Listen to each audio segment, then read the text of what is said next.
और इस ब्रह्म के तीन पुत्र हैं ज्योति निरंजन के, रजगुण ब्रह्मा जी, सतगुण विष्णु जी, तमगुण शिव जी। और इस ज्योति निरंजन ब्रह्म की पत्नी है दुर्गा, और श्री ब्रह्मा विष्णु महेश जी की ये माता है दुर्गा।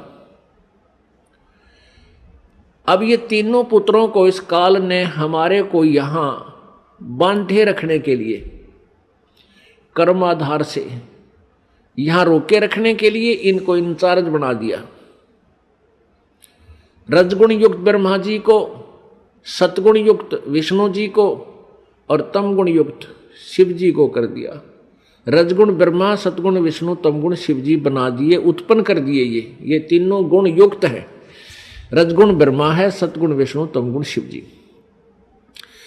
अब इस एक ब्रह्मांड में तीन लोकों के ऊपर, एक पृथ्वी लोक, एक ऊपर स्वर्ग लोक और नीचे एक पाताल लोक, इन तीन लोकों पर एक एक विभाग के मंत्री बना दिया इनको।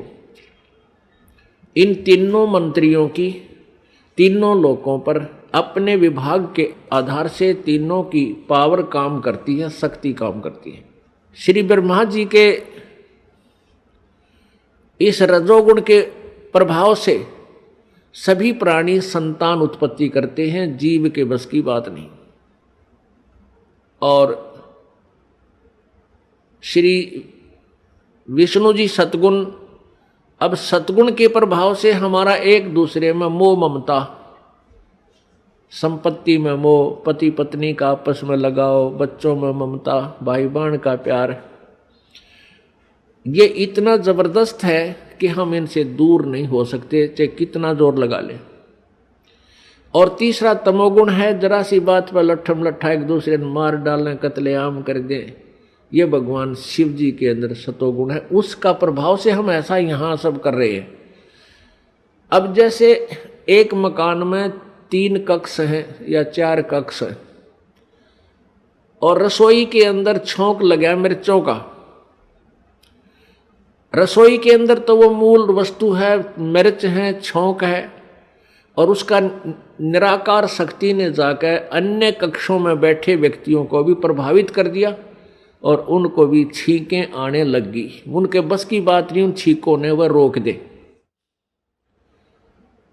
तो इसी प्रकार पुण्यात्माओं, परमात्मा कबीर देव ने, कबीर साहब ने इस यथार्थ ज्ञान को हमें समझाया कि ये ऊपर तीनों भगवान रजगुण ब्रह्मा, सतगुण विष्णु, तमगुण शिव जी की अलग अलग राजधानियां हैं, अलग अलग लोक हैं।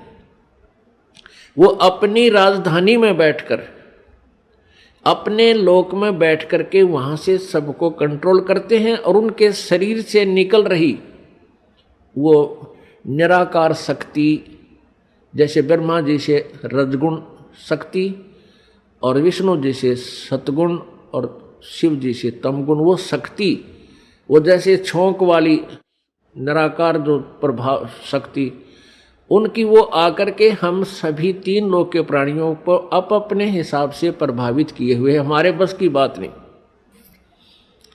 ये जीव के बस की बात नहीं। इसके लिए ये ऐसा क्यों किया है कि काल को 1 लाख मानव शरीरधारी प्राणी प्रतिदिन खाने को चाहिए, और उसके कारण हम यह संतान उत्पत्ति करते हैं। प्रत्येक प्राणी संतान उत्पत्ति करता है, और फिर ममता आपस में, आपने देखी होगी बंदरिया अपने बच्चे को सीने से लगाए फिरती है। चिड़िया देखी होगी आपने, ये पक्षी देखे हैं, अपने मुख में आहार लाते हैं कहीं से और घोंसले में बैठे अपने बच्चों को आकर खिलाते हैं। आप बाद में खाते हैं, पहले उनको छिकाकर फिर जाते हैं। कितना प्यार है। वो बच्चे कौन से उनके बुढ़ापे में उंगली पकड़ेंगे उन पक्षियों की। चल हम तो सोचा मैं एक बार बुढ़ापे में सेवा कर देंगे, बच्चे इसलिए हम पैदा कर रहे हैं, इनको इसलिए पाल रहे हैं, नहीं। बुढ़ापे में तो परमात्मा की भक्ति ही हमें सहारा देगी, तब जब वह बात बनेगी। अरे कलयुग के पुत्र तय तो अपने बेराजी सी सेवा करेंगे, और कैसी कर रहे हैं ये आपको खूब विदित है।